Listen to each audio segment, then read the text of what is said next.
Muraho neza mwese bakunze ibindirimbo zo mu gitabo, nongeye kwishimira kubana namwe kuri uno munsi. Uyu munsi rero tugiye kuganira ku ndirimbo ya 97 mu ndirimbo zo gushimisha Imana mu gitabo. Yitwa ngo Nishimiyeko Menye Rwose. Ni indirimbo rero ifite amateka akomeye ndetse n'ubuhamya bw'umuntu wagize kwizera gukomeye mu Mana. Nubwo uwo muntu yari afite ubumuga bwo kutabona. Reka turebere hamwe uwanditse iyi ndirimbo, impamvu yayanditse n'ubutumwa bukomeye mu magambo buri muri ino ndirimbo. Iyi ndirimbo yanditswe na Fanny Jane, wavutse mu mwaka w'1820 ku itariki 24 z'ukwa gatatu. Yavukiye muri Leta Zunze Ubumwe za Amerika.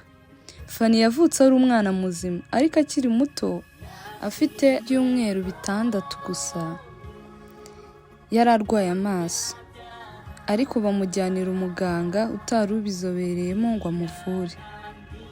Uwo muganga amuvura nabi, bimutera guhuma burundu, bimutera ubumuga bwo guhuma burundu. Fanny ntiyongeye kureba kuva ku byumweru 6 gusa avutse. Ariko nubwo atabashaga kureba, Fanny yabayeho ari umuntu wigirira icyizere cyane. Twihuse, mu mwaka w'1873 Fanny yasuye inshuti ye yitwaga Phoebe. Phoebe yari umuhanga mu bijyanye n'umuziki, yari umuhanga mu gucuranga.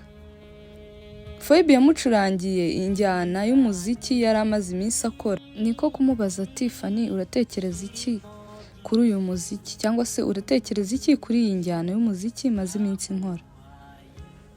Fanny afata umwanya mutoya arasenga, amaze gusenga niko kumubwira iyo ndirimbo. Nuko akomeza yandika andi magambo, Phoebe nawe ariko akomeza gucuranga ajyana n'ayo magambo Fanny yari ari kwandika. Indirimbo bayandika gutyo, irinda irangira gutyo. Fanny rero kubera yakundaga Imana cyane akayikomezaho, ndetse n'ubumuga bwe bwo kutabona ntibimutere kwiheba. Imana yaramukoresheje, ubuzima bwe buzana impinduka cyane mu buzima bwa benshi. N'ikigo yizeho cy'abafite ubumuga bwo kutabona yarangije ari umuhanga cyane, bituma icyo kigo kimusaba ko yahaguma akabakorera kugira ngo abafashe akazi, afashe n'abandi benshi. Mu kubaho kwe kose, Fanny Jane yanditse indirimbo zo guhimbaza Imana 8,000. Afite imyaka 9, Fanny yaranditse ngo ndi umunyamugisha, nubwo ntabasha kubona muri iyi si nzanyurwa.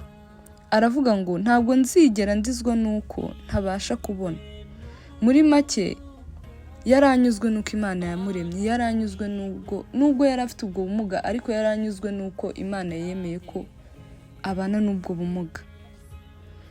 Fanny mu yandi magambo yaravuze ngo niyo bama amahitamo yo kongera guhitamo, nahitamo kongera kuba impumyi, kuko isura ya mbere nzabona izaba ari iya Yesu. Urumva ko Fanny nubwo yari impumyi yaranyuzwe nuko ari impumyi, yaranyuzwe nuko Imana yamuremye. Fanny yapfuye afite imyaka 94 gusa. Apfa mu mwaka w'1915 mu kwezi kwa kabiri ku itariki 12. Nuko urugendo rw'ubuzima bwa Fanny rwarangiye, yitaba Imana. Muri ubu buzima twese Imana ifite uko yaturemye, kandi uko yaturemye birayinezeza, birayishimishije, ndetse biyifitiye umumaro. Ntukajye wiheba cyangwa ngo wiganyire, cyangwa ngo wumve ubabajwe nuko Imana yakuremye. Buri muntu wese uko Imana yamuremye imufitiye umumaro azamarira abandi, ndetse ku Mana byo biba birushijeho kuko ishimishwa nuko yakuremye.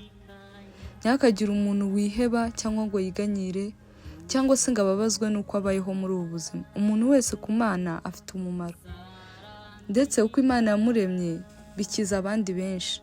Bityo rero ntihakagire umuntu wiganyira cyangwa ngo yumve ababajwe nuko Imana yamuremye. Ndabashimiye mwese abantu twabanye ku bantu twabanye mwakoze cyane, Imana ibahe umugisha. Niba ukunda kumva amateka y'indirimbo z'Imana, kanda subscribe kugira ngo tujye tubana buri munsi. Murakoze cyane, mugire umunsi mwiza. Yarangiza nibyo ndirimba, nibyo mvuga.